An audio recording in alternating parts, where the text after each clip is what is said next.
ากปรึกษากับบ่าวเวียงเนาะโดยคือข่อยนี่อยากให้เจ้าเข้ามาหามื้ออื่นข่อยอยากโอนเงินไปให้ที่ว่าเป็นหนี้กับร้านน่ะ2,000น่ะเนาะโดยที่ยืมไปในมือที่ไปเผาน้องตุ๊กอยู่ห้องหมอเนาะว่าโดยมาใส่เลือดเป็นหยังแต่ว่าพ่อกับแม่ก็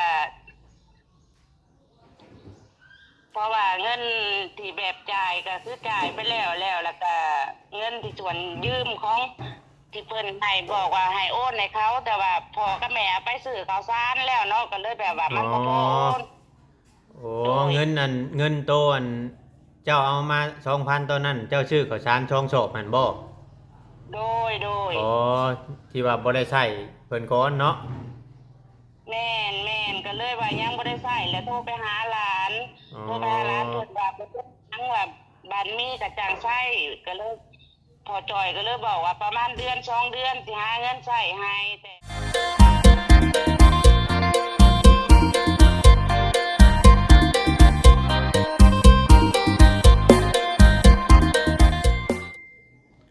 กับสบายดีเนาะพ่อแม่พี่น้อง FC กันเบิดสุขุสุคนพี่น้องเนาะทางฝั่งลาวแล้วก็ทางฝั่งไทยเนาะเพียงเนาะอยู่ทางต่างประเทศนำเด้อแม่ๆ FC พี่น้องกันเนาะที่เข้ามาเบิ่งมาชมเนาะเข้ามาติดตามเข้ามากดไลค์กดแชร์คลิปช่อง YouTube ของเรายังใส่ใจกันด้อยเนาะผิดพลาดประการใดก็ต้องกราบขอโทษขออภัยกันนึงพี่น้องกันเนาะเพราะว่าทางบ่เวียงเนาะพี่น้องเนาะได้ละลาบละล่วงเนาะถามเรื่องนี่เรื่องซีนเนาะนู่นนั่นนี่พี่น้องให้ FC อ่ารักผู้ใหญ่หำหูน้ำพี่น้องเนาะหลายๆคนก็คือสีหูแล้วก็คือสีพังไปน้ำกันบางคนก็ว่าเนาะให้ทั้งนั่นแน่ว่าให้ทั้งนี้แน่เนาะพี่น้องว่ามันมีความบ่ชัดเจนในเงินในหยังนี่แหละพี่น้องเนาะปัญหามันเกิดมากับนะเพราะเงินพี่น้องเนาะปัญหามันเกิดมากับเพราะเงินนะก็อยากให้ทุกคนนี่ได้พิจารณาเบิ่งเนาะพี่น้องเนาะพิจารณาเบิ่งแล้วก็ช่างซาเบิ่งเนาะพี่น้องบ่เวียงก็นั่งเชิงแวนเนาะพี่น้องเนาะพี่น้องไปมุดโทรมาพี่น้องเนาะเดี๋ยวเวียงจะลองหับเบิ่งพี่น้องเนาะมันโทรมาพอดีฮัลโหลฮัลโหลโดยสบายดีโดยสบายดีเด้อบ่าวเวียงบ่โดยโดยสบายดีโดย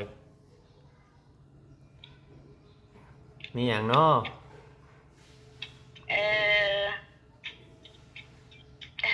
มีเรื่องอยากปรึกษากับบ่าวเวียงเนาะโดยคือข่อยนี่อยากให้เจ้าเข้ามาหามื้ออื่นข่อยอยากโอนเงินไปให้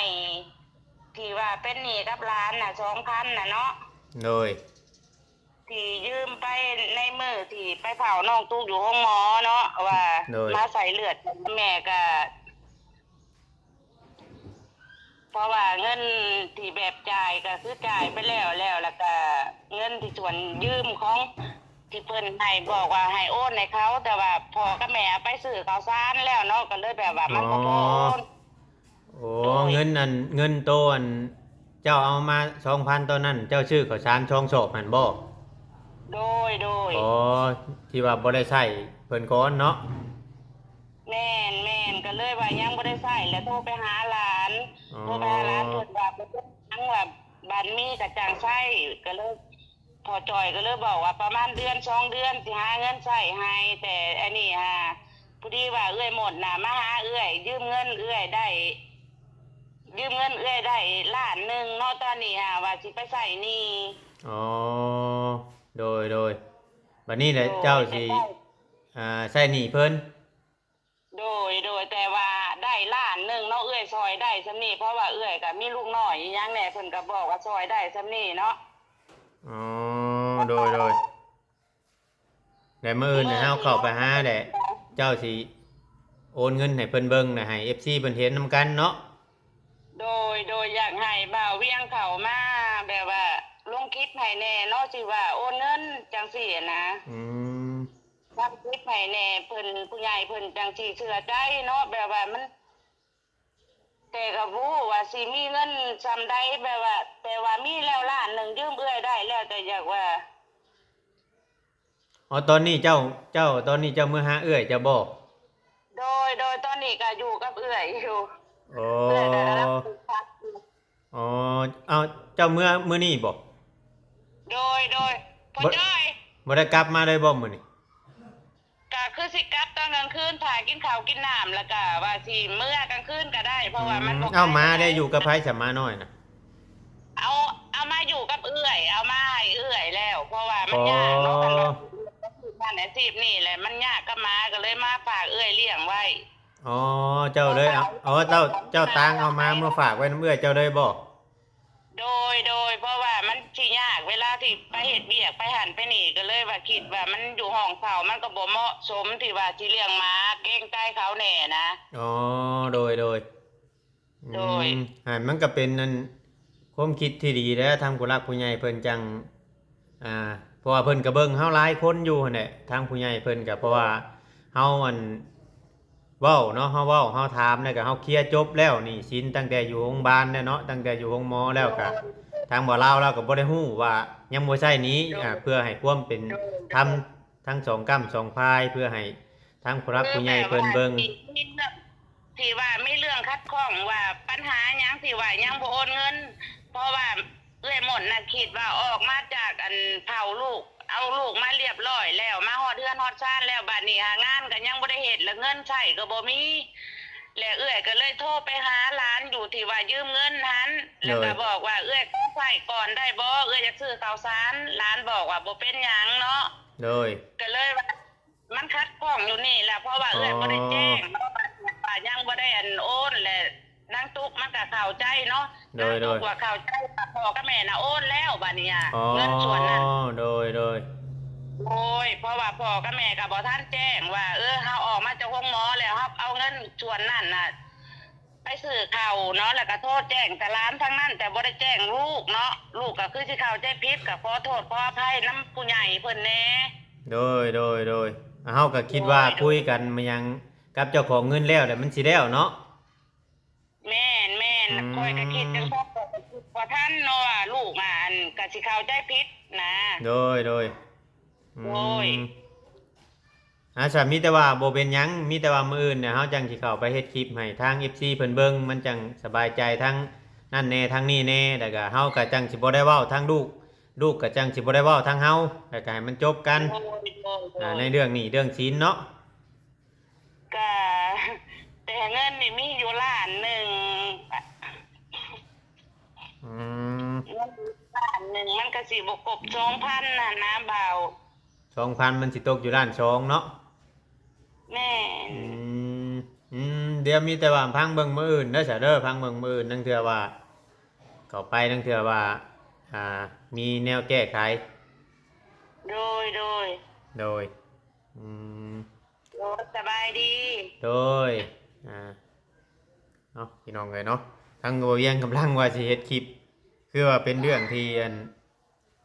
เหมาะเจาะพี่น้องเลยเนาะเป็นเรื่องที่ว่าบังเอิญตอนแรกบ่เวียงว่าจะเฮ็ดคลิปว่าสิหยุดเรื่องดราม่าเนาะหยุดเรื่องดราม่าระหว่างนี้ระหว่างซีนที่ว่ามันเกิดปัญหาเพราะว่าบ่เวียงเป็นคนถามเนาะเป็นคนถามทั้งพอจอยพอเวียงได้เบิ่งในคลิปทางเขาเจ้าถามเนาะทางเขาเจ้าถามน้องตุ๊กในมื้อนั้นแหละหนี้โตนว่าเป็นหนี้เป็นหยังนี่แหละพี่น้องเนาะบ่เวียงเบิ่งในคลิปแล้วบ่เวียงได้ไปถามความจริงโอ้ยุงกระลายพี่น้องเนาะบ่เวียงก็เลยไปถามความจริงจากพอจอยอยู่บนเฮ็ดซาเล้งเมื่อวานนี้พี่น้องเนาะอยู่บนเฮ็ดซาเล้งนั่นแหละบ่เวียงก็เลยถามว่าหนี้สินน่ะเจ้าใช้ได้บ่เจ้าใช้แบบมันแม่นความลูกเจ้าเว้าบ่เนาะเป็นหยังคือว่าลูกเจ้านี่เขาเข้าไปแต่ละเทื่อนี่คือว่ามีแต่เว้าเรื่องนี้พี่น้องเนาะมีแต่เว้าเรื่องนี้เรื่องชิ้นมันกลายเป็นว่าครอบครัวเฮานี่ครอบครัวชุมเจ้านี่มันมีปัญหาในเรื่องเงินเนาะเพียงเนาะเงินคำมันบ่เข้าไผออกไผอดีหั่นนะอธิบายหลังไม้บ่เวียงอธิบายเพิ่นพังหลายอย่างพี่น้องเนาะหลังไม้ก็อธิบายเพิ่นพังหลายอย่างเนาะปรากฏว่าพอจอยแล้วตอบมาว่ายังบ่ได้ใช้นี่แต่ว่าลมกับเจ้าของเงินอยู่นั่นแหละพี่น้องเนาะเพิ่นว่าลมกับเจ้าของเงินอยู่ ก็เลยอันนั้นพี่น้องเนาะก็เลยผิดพลาดตัวนี้นะเกิด FC ดราม่าขึ้นมาแบบใหม่พี่น้องเนาะว่าโอ้ยพ่อกับลูกเดือดใกล้เคียงกันเนาะพี่เนาะเพิ่นกับ FC ก็อยากให้บ่เวียงนี่ตัดเลยอยากให้บ่เวียงนี่บ่ให้เข้าไปเลยเนาะพี่เนาะว่าบ่ต้องเข้าไปเนาะแนวไรกับพ่อลูกเขามันตัดกันบ่ขาดอยู่แล้วเพิ่นว่าเนาะก็ต้องกราบขอโทษขออภัยแล้วก็ขอขอบคุณเนาะ FC ที่ว่าเป็นห่วงพี่น้องเนาะ FC ที่ว่าเป็นห่วงแล้วก็ยุ่งหลายพี่น้องเอ้ย FC ที่ว่าเป็นห่วงกลัวความลาม่าบอกง่ายๆใช่พี่น้องเนาะกลัวความลาม่าเนี่ยกลัวทัวมาลงทางบ่เวียงเนาะพี่น้องเนาะกะเอาเองกะฮู้อยู่พี่น้องเนาะฮู้แล้วก็เข้าใจอย่างที่ถ้วนพี่น้องเลยว่าตอนนี้นะ FC เพิ่นเบิ่งเนาะผู้รักผู้ใหญ่เพิ่นเบิ่งแนวไหลมันบ่ถือบ่ควรเนาะเพิ่นกระทักเข้ามาบอกอยู่พี่น้องเนาะเพิ่นกระทักเข้ามาบอกแล้วก็ต่อไปก็เฮาก็สิเตือนทีมงานนำเนาะพี่น้องเนาะเฮ็ดหยังก็บ่อยากให้ละลาบละล่วงกับซุปเปอร์ไลน์เนาะพี่น้องเนาะเพราะว่าคือพ่อจ้อยนี่มันหลายครั้งหลายคราวมันหลายครั้งหลายคราวแล้ว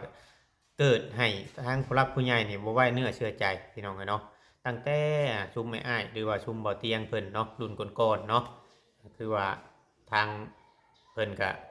เฮ็ดยูทูบเบอร์ก่อนเนาะเฮาก็เอิ้นชุมให้อ้ายหรือว่าเขาบ่เจาะบ่จันนี่ที่จริงก็เป็นรุ่นน้องเฮาเบิดนั่นแหละบ่เปรียบเทียบเรื่องอายุเนาะพี่น้อง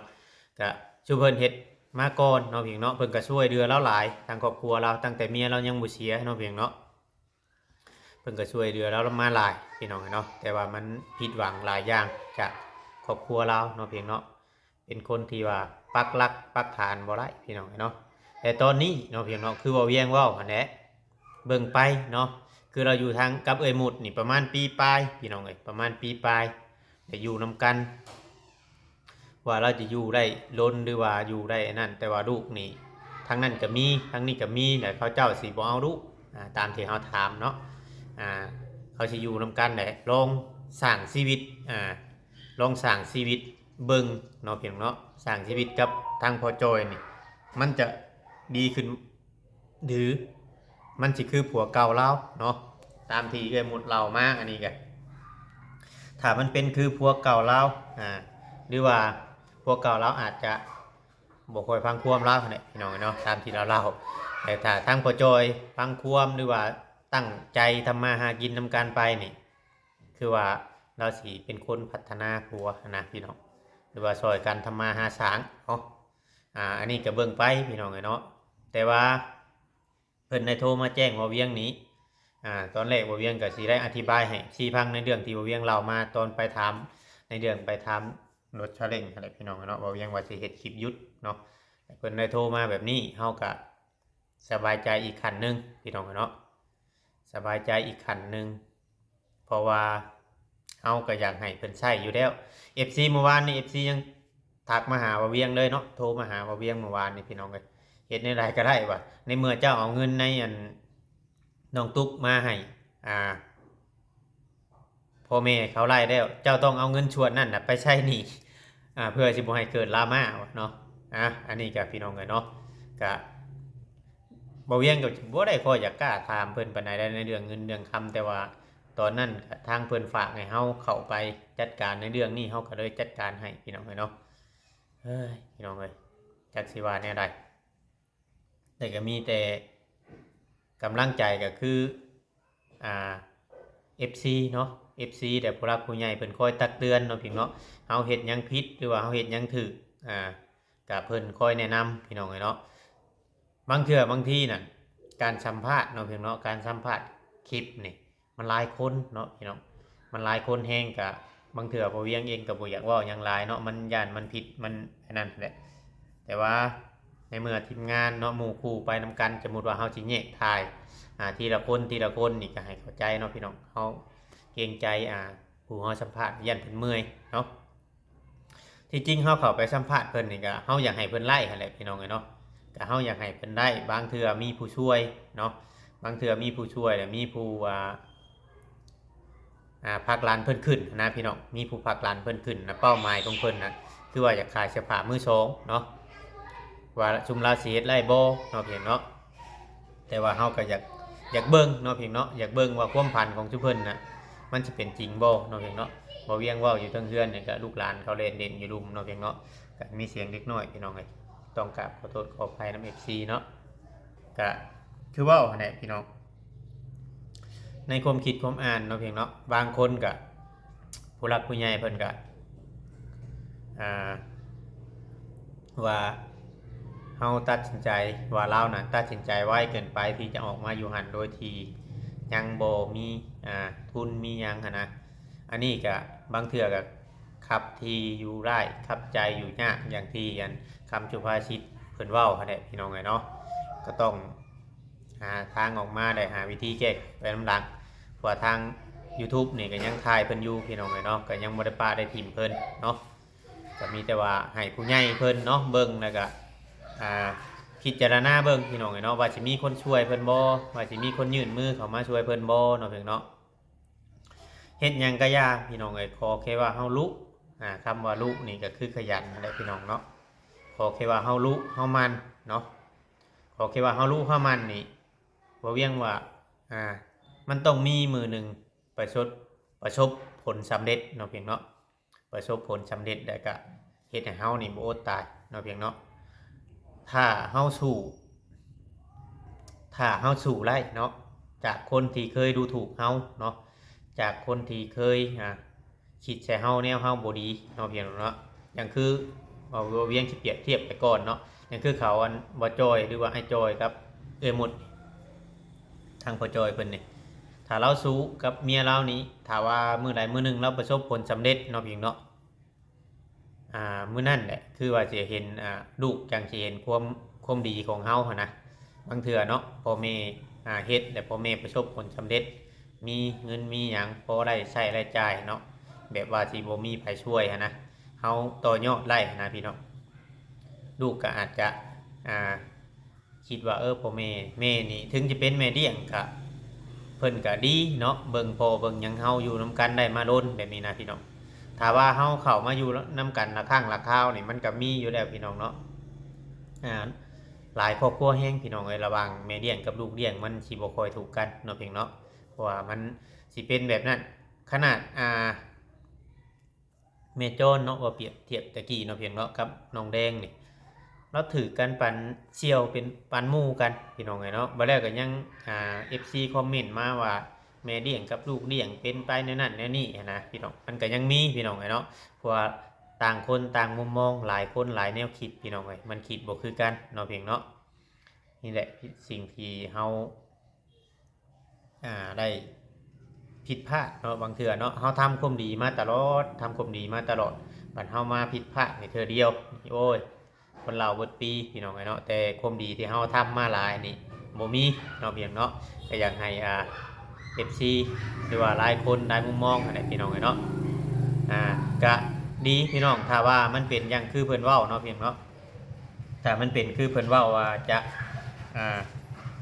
เอาเงินไปใส่หนี้เนาะเพียงเนาะถ้ามันเป็นคือเพิ่นเว้าว่าจะเอาเงินไปใส่หนี้เจ้าของเนาะทางนั้นก็สิได้สบายใจเนาะถ้าว่าเจ้าของนี้เนาะเพียงในเบิ่งคลิปนี้ก็เดี๋ยวมื้ออื่นจังไปเบิ่งเนาะว่าเพิ่นโอนเงินส่งคืนแท้บ่และเพิ่น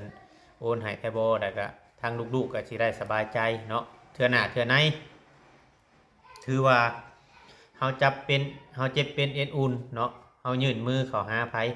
ก็อยากให้เฮาเนาะเพียงเนาะถ้าเป็นหนี้เดี๋ยวเดือนแนวนั้นแนวนี้เดือนบ่อยากใช้นี่เฮาสิดิ้นนอนดิ้นแล้วอยู่ไผก็บ่อยากช่วยได้พี่น้องเฮาเจ็บโอยอยู่ก็บ่มีไผอยากช่วยเพราะว่ามันเคยมีบทเรียนเด้มันเคยมีประวัติเด้พี่น้องประวัติเสียนะก็เลยอยากให้หลายคนหลายคิดอันนี้ก็ มันบ่แม่นแต่ทางอันนี้ดอกบ่เวียงเองก็เว้าไปเนาะเพียงเนาะต้องให้กล่าวขอโทษขออภัย FC อีกเทื่อนึงเพราะว่ามันอาจจะมีหลายคนหลายมุมมองกันแหละมันบ่คือกันเนาะก็เลยตอนแรกบ่เวียงสิคิดอธิบายว่าเฮ็ดคลิปไปแนวอื่นนะเพิ่นมาแจ้งเนาะเพิ่นโทรมาแจ้งแบบนี้เฮาค่ะแจ้งให้ FC ฮู้นํกันเลยเนาะเพียงเนาะหรือว่ามื้ออื่นสิเปลี่ยนแผนหรือว่าสิเปลี่ยนแนวใดก็เฮาก็ยังบ่จักนํตัวนี้ก็ มีแต่ว่าแจ้งให้ FC ได้ฮู้ได้ชมนํกันเนาะเพียงเนาะจะเป็นพยานและพี่น้องเนาะเพิ่นโทรมาได้เด้ซะเฮ็ดแนวได้ซะเนาะเพิ่นโทรมาแล้วก็เพิ่นโทรมาเว้ามาจาแบบนี้ก็คือสิเพิ่นก็คือสิเบิ่งแหละเนาะพี่น้องในคลิปในหยังก็เพราะว่า FC ตอนนี้นั่นเพิ่นก็ติทางพ่อจอยนี่หลายเนาะเพียงเนาะหลังจากที่ว่าเวียงไปตามเพิ่นเมื่อวานนี้เนาะพี่น้องเฮาก็เลยคิดว่าเจ้าของนี่ผิดแล้วเมื่อวานนี่พี่น้องเนาะคิดว่าโอ้เป็นน้ำเฮานี่บ่ไปถามเรื่องนี้เรื่องชิ้นเรื่องเงินหนึ่งคำเนาะพี่น้องเนาะก็เอาเนาะพี่น้องเพื่อเป็นความโปร่งใสและก็กระจ่างแจ้งให้ทั้งผู้หลักผู้ใหญ่เนาะหน้าที่เฮาก็คือว่าเฮาเป็นข่าวเป็นชายข่าวเนาะเป็นชื่อว่าง่ายๆจ้ะต้องให้ทั้งนั้นฮู้ทั้งนี้ฮู้เนาะบางเทื่อเฮาสิเฮ็ดแต่คลิปไปว่าน้องตุ๊กในนั้นแล้วนี่ได้ก็ให้มันฮู้ไปนะพี่น้องมันก็จังสิได้ชัดเจนเนาะพี่เนาะผู้หลักผู้ใหญ่เพิ่นก็นั่นในเรื่องนี่เรื่องศีลเรื่องนั่นเรื่องนี้เฮาเคลียร์กันเบิดแล้วจบแล้วทุกสิ่งทุกอย่างตั้งแต่อยู่โรงพยาบาลเนาะพี่เนาะไปแล้วมันมีผลตามมาแบบนี้ต่อไปก็สิบ่มีผู้เชื่อเฮาพี่น้องที่แหละบ่เวียงกังวลใจบ่เวียงเลยเข้าไปถามในเรื่องนั้นเพราะว่าชุมเฮาเคลียร์ให้เบิดแล้วทุกอย่างแล้วพี่น้องเนาะในเรื่องนี้เรื่องศีลในตอนนั้นไม่โทรมาฮัลโหลไม่ยังเนาะ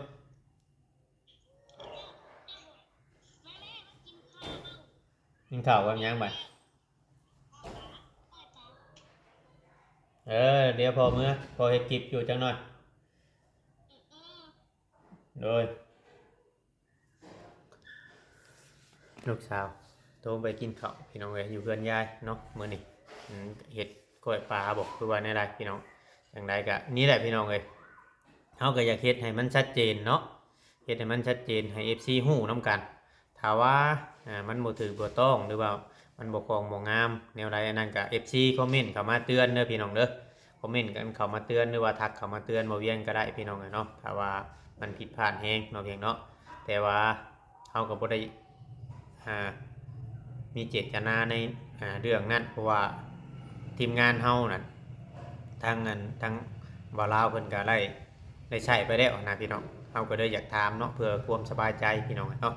ถ้าว่าผิดพลาดก็ต้องกับขอโทษขออภัยหลายสำหรับคลิปนี้ก็สิได้ลำลาไปก่อนเด้อพ่อแม่พี่น้องเนาะขอกล่าวคำว่าสบายดีเบิดสุขสุขคนหักแพงเบิดสุขสุขคนเนาะ1ไลค์1แชร์คือ1กำลังใจของยูทูบเบอร์เนาะเพียงเนาะจะเป่าเปลือกันเด้อพี่น้องในเรื่องของเงินมุดเนาะทางพอจอยนี่ก็ยังติดตามยังดุนไปนำกันพี่น้องผู้รักผู้ใหญ่เพิ่นก็ให้เบิ่งไปนำกันเนาะเพียงเนาะสำหรับคลิปนี้ก็บ่มีหยังหลายพี่น้องขอกล่าวคำว่าสบายดีเนาะเพียงเนาะ